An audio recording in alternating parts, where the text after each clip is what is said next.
Welcome to another special podcast episode of This Week in College Viability. Hi, my name is Gary Stalker. Our special guest today is Dr. Thom Chesney, and he is a career-long higher education leader. He's earned his Doctor of Philosophy in English Literature from Florida State, a Master of Arts in Creative Writing from Minnesota State University, and a Bachelor of Arts in Spanish with a minor in Business Administration from right here in St. Louis at the fabulous Washington University. Thom has served as president of 2 private colleges and will soon start as president at Southwestern College in Santa Fe, New Mexico. Dr. Chesney, welcome to This Week in College Viability. Well, thank you, Gary. It's great to be able to join you, having followed your research and gotten to know you in other ways and learn from you. Not sure what I'll contribute today, but great to be here. Thank you. Well, likewise, I've read your stuff, and I'm looking forward to the contributions you'll have. All right, let's start off with boards. And you've had the experience over the last 18 months, and then in your time as president working with boards. I understand you are a board member at a college or have been. This is a tough time in higher education. From your perspective, Thom, what are boards thinking these days? Well, one of the things I'm experiencing working with boards, and typically that's facilitating, conversations at retreats around what's next, strategic planning, reprioritization, those kinds of things you study and we're reading about, really digging into the data. So one of the things is really that digging in. I mean, it is like we have got to look at our enrollment trends and projections like we never have before. These are not getting lip service or quick little charts from the vice presidents of enrollment management, the CFO, the advancement officers looking at the dollars that are coming in. These are deep dives that are happening now. So on the one hand, they're doing some of the things that they've always done. A lot of that was at the monitoring level. Now it's at the, hey, help us understand this, or at the analytical level of raising concern. That's in part because the higher profile that what's happening in higher education is in front of everyone. National media, you have it in print media, you have it in broadcast media. So board members who themselves are typically pretty well informed, they're paying attention to things, are seeing that, and they're bringing to the table, what does that mean for us? What's happening here? What do we need to be paying attention to? And that last question is the one I'm hearing the most. What do we need to be paying attention to? Because they're concerned about their viability, to use one of your terms, short term, long term, all the way out. And looking, across the borders, looking at within their sector, redefining their peers, all those kinds of things. But it's very much in front of them. It feels very pressing in some ways than it did not in the past. One of the phrases, Thom, that has captured anybody who follows higher education's attention this year is the phrase that in 2024, there has been effectively 1 private college closure per week. This week, last week, it was Union Institute in Ohio. The week before, it was the Masse at University of the Arts. A week or so before that, it was Wells College. And who knows what the college will be this week. It's almost certain, to keep the pattern going, that we'll either hear a closure announcement this week or a college on the precipice of closing. Is this an anomaly? Is this something we're going to live with? What's your perspective? So, and we're recording this here in late June. I think it's this morning or yesterday that we have Bacone College, going into bankruptcy, and that's a step away from potential closure, back to the precipice that you're talking about. I think some of it goes back to your first question. When institutions are looking at the highest level, at the sustainability level, the survivability level, can we exist? Measuring the runways for that, looking at all of their assets, looking at all their balance sheets and enrollments, everything. Some of them are just realizing that there isn't a pathway.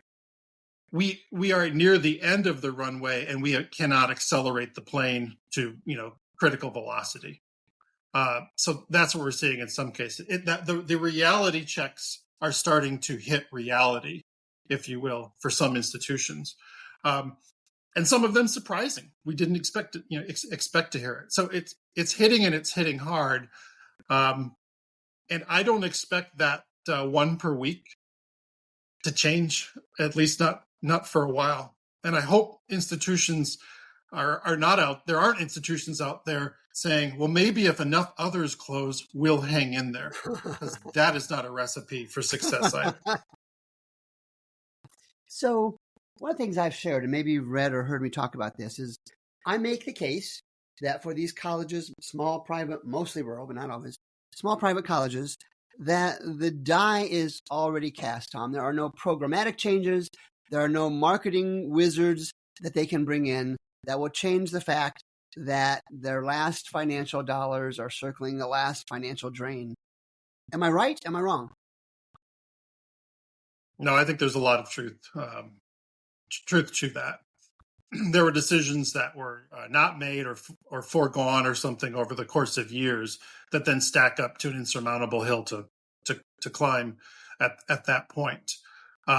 We hear of the rare instances where someone or someones can come in, a kind of transformational leadership, but typically those are like complete business start overs, if you do, beyond fixer uppers. And an institution, first of all, has to have the appetite to do that, to bring in someone who's more than entrepreneurial, who come in and take the credit, take the blame, go through all of the pain and suffering to do a turnaround is the typical term, right? But traditionally, historically, the DNA of higher ed is not to do a turnaround. It's to turn away from the turnaround and just keep chugging along. Yeah. And we've seen some schools that just kept chugging along. And again, some real surprises out there. Leaders in their area who now we're seeing, significant cuts. And as we know, you can't cut your way to success. Right. That is not a success for sustainability to be a resilient institution. So you're familiar with my college viability app. And for those listening in, it uses data that colleges themselves submit, and it uses 8 years worth of data. And it shows good trends and bad trends. Most of them are bad, but there are certainly some good trends out there. Yet, so many people, when a college is in trouble, we hear, gosh, I didn't know we were in trouble. And yet I can sit here and tell you, I'm not going to. I've got my own list of 200 plus private colleges I think are in dire danger of not surviving. I could tell you. And yet so many times folks don't know what's going on. You've been around higher education for forever. Is it cultural? Is it head in the sand? What's going on? Oh, it's a whole mix of that. The number of times that I hear in working with boards, and I don't want to say exclusively with boards, I'm talking about, boards, and in the room, we have leadership teams or strategic change committees where you've got that inclusion of faculty and staff, key leaders there, board members, so forth. The number of times that I hear the phrase or something very close to, we've never talked about this before, is stunning. And it happens time and time again. When I do the design for the approach to a retreat, many of these are 2 and 3 day kinds of things. And I'm working with just maybe 2 or 3 people on saying, hey, what are we going to cover? How do we want to get into that? I often start in the first hour of just having a conversation like we're having, and somebody putting the brakes on and saying, whoa, wait a minute. You're going to go into sensitive territory. Those are not things that we talk about. And then it's like, okay. And while we're at the prospectus phase, we can stop now, because I don't think you want me to come in and lead, guide your retreat or guide this conversation that you're going to have. It's going to have some pain points to it. So that is real. That is happening. We didn't know, we've never talked about. And I think some of the success stories we're seeing, where you see some of that good information or that turnaround, most of the stories that we read about, and unfortunately right now, they're overrun probably 10 to 1 by closures or program cuts or something like that. But you'll see those stories that are teased in the morning publications that we look at every day, right, of a college that's making a difference, something that's, they made a huge shift, and maybe it was a few years ago. They recognized it and addressed it. Typically, those are the ones who decided we've got to have conversations we've never had before. The survivors are all going to be doing that, or they're already doing it. And to be sure, as we also read about, the institution here and there that's maybe gobbling up another one, or is ready to branch from an East Coast presence all the way out to the West Coast. They're paying attention to all of this because now part of their plan is to expand their brand to wherever they can. So there's, I'm guessing you have read the book, The Tipping Point, that's been out many years. I can't remember the author's name on that. And one of the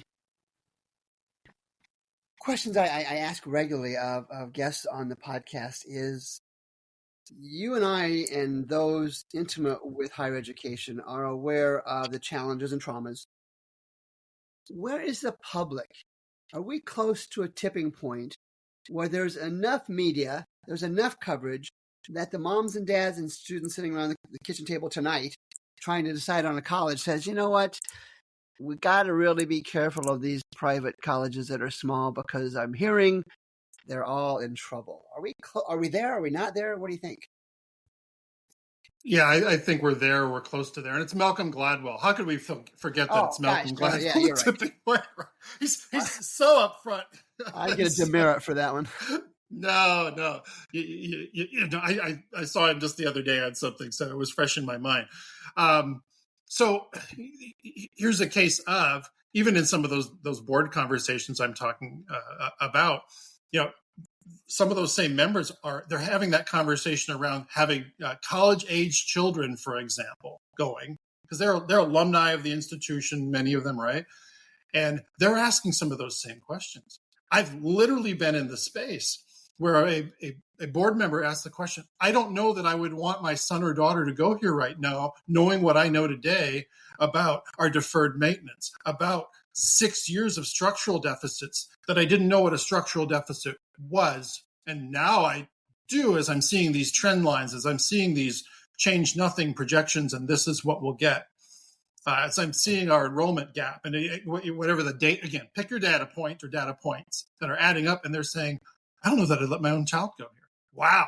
That's coming out of the dedicated alum, often a regular and significant major gift giver or something like that, a believer in the institution saying that. Now, on the outside, is that going on? Absolutely. It's, to me, it's no different. And I think we're seeing a lot of potential students doing the same thing. My daughter is 20 years old. When she was making her decision 2 years ago, she was surfing everything. She was bringing to the table to her higher ed mother and father and saying, I looked at this school, but here, I plug it in and here's what's going on. It seems like it's in chaos, or they're cutting, or they're whatever. I don't know that my major will be there. There's a lot of high school kids, students, I should say, that are smart and savvy, and they're going to do it. Add smart and savvy parents to smart and savvy students. And there's concern. We're at that tipping point, which you described. Well, just a quick comment. One of the things that makes me think that you and I are both right on that tipping point is, of course, I've got 3 versions of the College Viability app. The one for executives, costs a lot of money. The one for faculty and staff doesn't cost much. But by a ratio of about 20-1, I sell more of the student and family versions of the College Viability app. It tracks just 5 parameters: enrollment, tuition fee revenue, graduation rates, stuff like that. And it's only $30.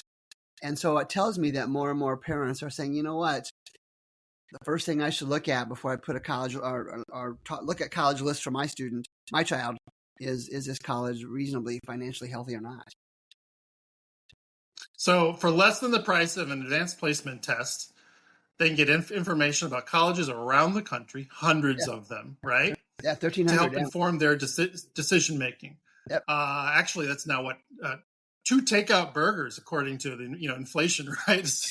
2 Big Macs, $30 well spent to make right. Yeah. Again, for parents and their students who are also, pretty much all of us now are in a media market of some kind, where some college is facing a stressor and it's made the local news. It's in the paper. And if I read about that, my local college is closing or on the verge of closing or something like that, it just promotes that question. I could be looking entirely out of state, hundreds of miles away, but seeing what's happening here locally, I'm going to ask, what's going on at that college? I've got the app, I've got the internet, whatever my resources are, I can find out a lot, and not a very long period of time. Absolutely, yeah, absolutely. Pretty soon, if they're not, well, they're already doing it, I'm sure. They're going to ask AI, right? Yeah. They're just going to say, Tell me what are the financial problems for fill in the blank college, and they're going to get a synopsis of 200 words or less, and they're going to use that as a basis to A/B test schools they might want to go to. That's where we are. That's what's coming.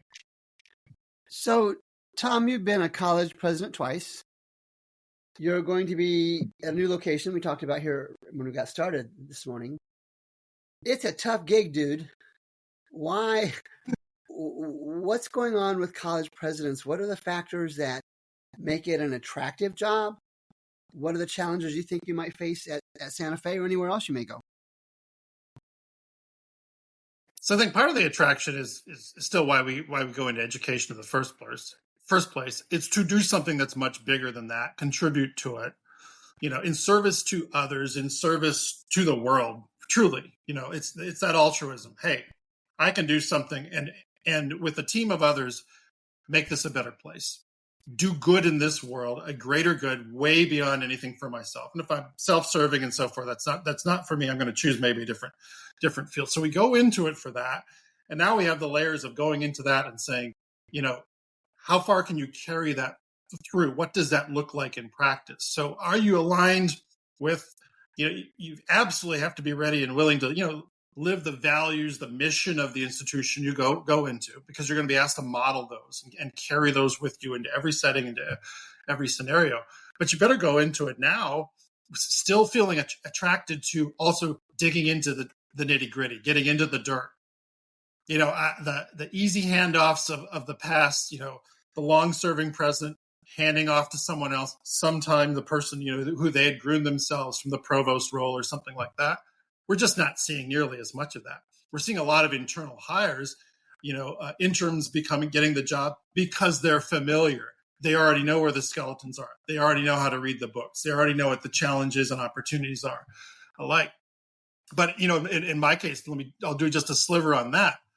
I started thinking about where might I like to work and what might be available there. I came upon an institution that had an opening. In this case, it happens to be a presidency. I was not automatically wired for a third presidency. But I was looking at it in such a different way than in the past. In this case, it was, what are the programs? What are the finances like? What is the debt on the books? What are all the things I believe in addition to their mission and so forth? Then in this case, the programs are very health aligned. Consciousness-based counseling and therapy and art therapy, regenerative leadership. So things I believe in are kind of part of my own DNA, right? I hesitate to say there are a lot of places I wouldn't, I couldn't see myself going to, because if I'm not wired for all of that, then there's a learning curve to go with the slings and arrows from the outside, from the inside, all of those things. Few presidents or potential presidents have the bandwidth to do all of that today for something that they aren't all in believing in and living it out 24/7.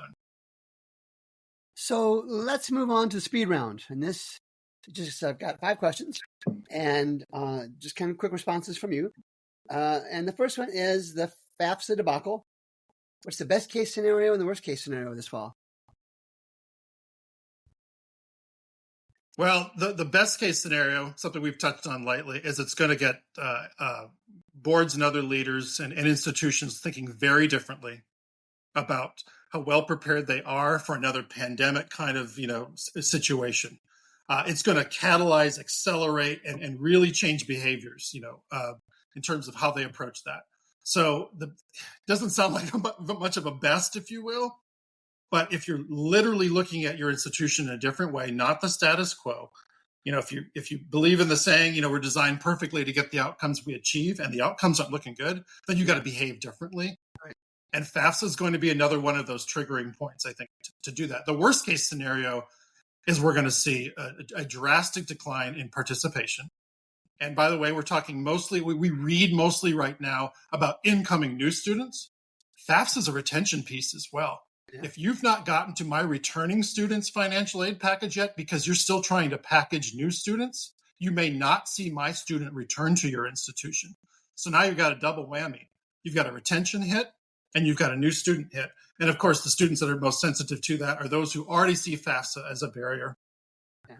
And many of them are ethnic minorities are the most sensitive to price. All of the different demographics related to that. I am a hardcore hard optimist. I think we're going to see FAFSA shake out even as a reason for financial exigency, the way the pandemic was used by some institutions. And that kind of ties into the next question is, and I had 4 experts on last week, and we did a panel podcast on, will there be a federal bailout of private colleges? Yes or no? I don't think so. I think we're past that point. Too many people know too much, pay attention too much, have seen where it has been tried and failed, where states have tried to do some kind of a program or some mechanism has been there. And also, just add to that how the general public, just very broadly, feels about the value of higher education. And do you as a John Q, Jane Q public, want to see some of your tax dollars going to bail out a private institution? No. Yeah. No. No one bailed out the restaurants. No one bailed out. I mean, they're going to default to that. Excuse me. Ryan Craig had an article in his Gap newsletter last week, and he was talking about how essentially the financial monitoring of colleges has failed on 3 levels: the education department, accrediting agencies, in this case, middle states, and board of trustees. In a specific case was the University of the Arts. And so my question to you is, and there's a lead up to this, so bear with me, is in for-profit organizations, they release quarterly financial statements. Big companies even have calls saying, here's how we're going to do well or not. Do you see in the reasonable future that colleges may move of their own initiative or mandated to have audited quarterly financial statements released? I don't know if they'll be audited. I think there's going to be a lot more attention paid to them and demand for them. It's going to start with the publics, look at what's happening in legislatures in terms of asserting more control or wanting more access to information from their institutions. So regional publics, flagships, land grants, all of them. It's really hard for privates to escape that. I think, but I would add to it, there's a lot available right now that's not being used. You look at it, I look at it. I look at it when I'm interviewing, and I look at it when I'm at an institution. The IRS 990s, they lag, but you've got deep dive information that can tell you a lot about the health of an institution, right? Yeah. I don't see even many of our, print and broadcast journalists just taking that next level dive and asking those questions. And Gary, that's a piece to the puzzle as well. This call for transparency, this wanting to get information out there, means you got to ask those questions. If your local paper says, here's the enrollment trends for our 1 or 2 local, private colleges this year, and that's the story year after year, they're failing in their role as journalists because they should be asking, here's what it is, here's what net tuition is, and here's what their structural deficit is, but they're not asking for that. Yeah, I trust me, I live that way too often. So last 2 questions, and this next one you get a chance to tell me I'm wrong. Please feel free to do so. I've often called the accrediting agencies, and there's 6 or 7 across the country, as nothing more, Tom, than I dotters and T crossers. Am I right, or am I being too harsh? I know where you're coming from, and I would say you're at least partially right. Here's the way I look at them, and I've felt this way for some time. Is they're like the outside member on a dissertation committee. So if you're going through your doctorate, and in my case it was the English department, 4 or 5 members of the English faculty served on my committee, and then there was this faculty member from the history department who was there to keep them honest. So now think of the committee members within the discipline as the governing board, the leadership team. But there's this outside person who has a chance to say, what about this? Or I don't think you're paying attention to this. Or you're not treating the institution, the PhD candidate, as well as you could. Or you're treating them too easily. You're not asking the hard questions. Now, caveat, I think our regional accreditors could do more of a stronger version of that and ask more questions and also be much better communicators. Instead of, you'll move away from crossing T's and dotting I's when they take the opportunity, as I believe they have, to publicly share more summaries of successful actions taken by institutions who are doing excellent work, quality control, and also really pinpointing what's happening at others. What are they afraid of when so much of what they have, the information they have is public for them to go out and say, here's what happened at College of X, and that's why they're going on sanction. They typically print one line, have them required to put it on their website, and then step back and say, talk to the institution. No, the accreditor, if they're truly doing quality control, I want to talk to them. I want to talk to that manager, if you will, and say, what happened? Yeah. So, final question. Now, I know you're going to New Mexico here in the next month or so. And so New Mexico is going to be the first answer to this question. But pick one state. If you had to send a child to college right now, and New Mexico is the first state, I understand that. Pick one state you would prefer to send that college student to here in the fall of 2024, and why? So New Mexico is that state, not just because I'm moving there, but because of the opportunity scholarship for undergraduates and residents to be able to go tuitions, and the legislature makes some great decisions there in funding that long term. Not for a graduate institution like mine, so I don't stand to benefit other than students who we would love to who come into our programs if it makes sense for them. So I think about this a little bit through the lens of that Forbes article from last fall that looked at cost of living, tuition, fees, all of those things. And I think South Dakota, Montana, some of the the upper Midwest plains, states came into that. And I would tend to buy into that by saying, a student should look, programmatically, do they have the things that you want to do? But if you're going to go away, if you're going to move, can you afford it? Because that goes back to that question of cost. I can get a great scholarship somewhere and then get there and have sticker shock over rents, or when they add in the room and board, which is not part of my packaging or something like that. But here again is the wrinkle for me. The proliferation of even better and quality online programs may take what state to live in out of the question, and what high quality online hybrid programs, limited residency programs can I participate in? And that's going to be a key question. And I think some of our COVID students who may have been successful learning online and like that flexibility are going to look more at limited residency and online programs as well. Well, in about 25 minutes, Tom, we have covered a lot of higher education. And again, Dr. Thom Chesney has been my guest today. He's headed here in about a month or so to Southwestern College in Santa Fe, New Mexico, as the president there. As I understand, Tom, it's a graduate programs. Graduate program. All graduate programs, master's degrees and one doctoral program. So, Tom, your perspective is fascinating in many ways. Having worked with boards the last 18 months, having led a couple colleges, and on the other ways, we are headed into a really deep minefield of challenges, continuing challenges for higher education. And I bet I get together 3 or 4 years from now, we're going to look back and say, you know what, we were in the middle of it back in 2024. We just didn't know it.